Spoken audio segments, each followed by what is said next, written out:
What's going on, everybody? Welcome back to the channel. Let's get right to it. Film review time, this time with the offensive line who did so well, especially our interior offensive line with Evan Brown, Logan Stenberg, and Dan Skipper, all three backups, third string. Dan Skipper doesn't even play guard, but he gets in at guard. So he's at left guard here. And hang with me here. I'm going to show you a couple plays.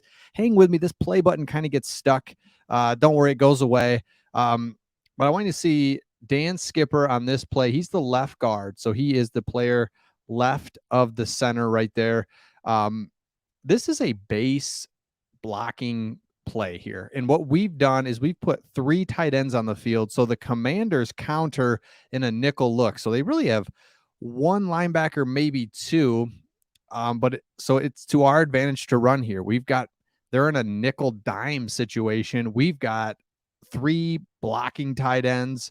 So this is a good play for us. Could be a good play if we block it up. So let's take a look at it. Dan Skipper is who we're looking at, left guard. He gets off the ball a little slow, right?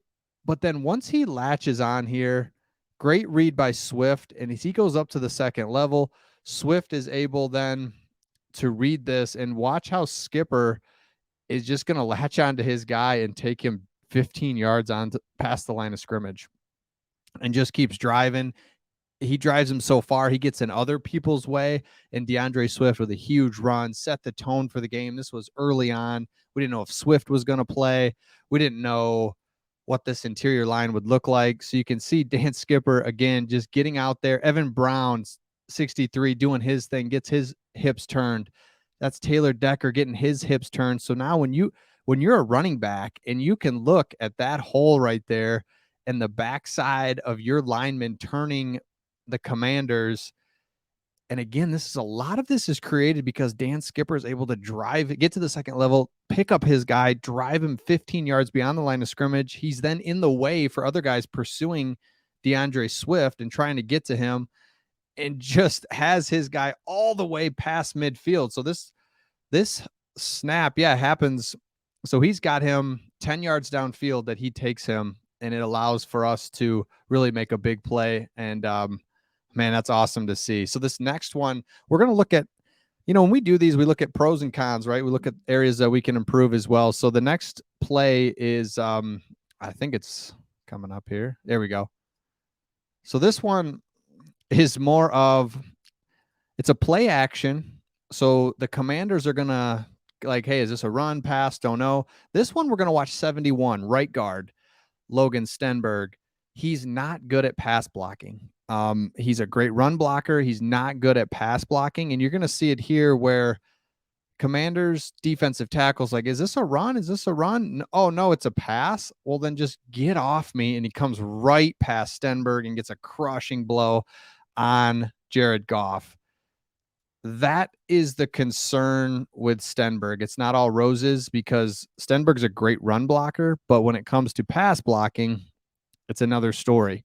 Whereas Dan Skipper, on the other hand, run blocking, you'll see some areas where he got off the ball slow. There's some things that, leverage-wise, he's a big guy.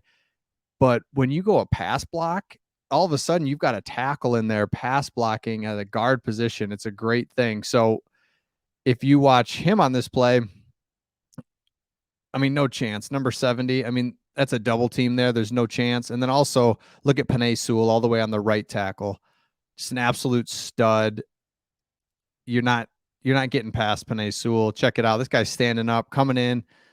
Penei makes just easy work of that guy. So you can see we've got some things to work on with Stenberg with his pass blocking, and that's a concern. There was a play earlier or later in the game where, he was beaten so bad and Goff took a sack. Luckily it didn't happen a lot. We were able to manage it, but for the most part, he did okay, but that's something we definitely have to keep our eye on if Stenberg continues to play. And this one, I'm just looking at, again, Skipper, number 70 on the left guard spot. It's just going to be hard to get past this guy. He kind of gets a pull down here a little bit, but still my point here is, man, if he gets another start next week, pass blocking, he's going to be great. I mean, he's a good pass blocker. So if we get in the situation where it's end of the second half, end of the game where we got to be throwing a lot, we know that Skipper's going to be all good. Stenberg is going to struggle a little bit. And then this last one here, I wanted to show you, man, he was pulling. It wasn't just these base blocks. Hey, let's protect him. Let's just do some base blocking. Hey, let's pull him out a little bit. And it kind of misses, but that's all right because the other player ran upfield so far, it didn't really matter. So let me go back to it here. You can see that Decker is ready to go. Decker 68 is already moving because he wasn't in a 3-point stance. So he's kind of like, get going. But they're moving him. I mean, you look at Evan Brown too at center. I mean, that's what I like seeing is Evan Brown. He's at center. He's got to get all the way over to the guy that's in between Decker and Skip, and no problems. I mean, no problems. We're moving guys. Like and now this is a counter and a trap type play, so guys are moving. But the point is, that's the commander's job. Don't get pushed around, and we're pushing guys around. Wide receivers are down there. Josh Reynolds gets thrown, but man, hey, that means you were in there, right? Like Reynolds squares up number 8. Number 8 is in the secondary, gets squares up, gets thrown. Great play by that Commanders player. But I mean, what do you do? That's 8-yard gain. That's an 8-yard gain. Our guys are moving people. Our offensive line is like, let's go.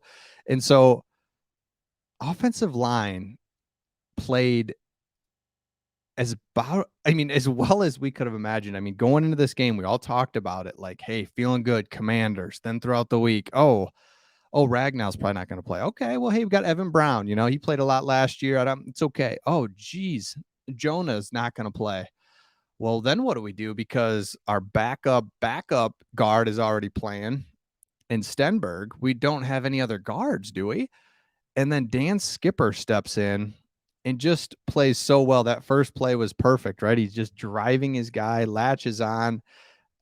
I mean, when I was at the game and I just felt like there was just a toughness and a physicalness that I have not experienced. And I'm thinking, well, maybe it's because I'm at the game. You haven't been to a game in a while. Maybe that's what it is.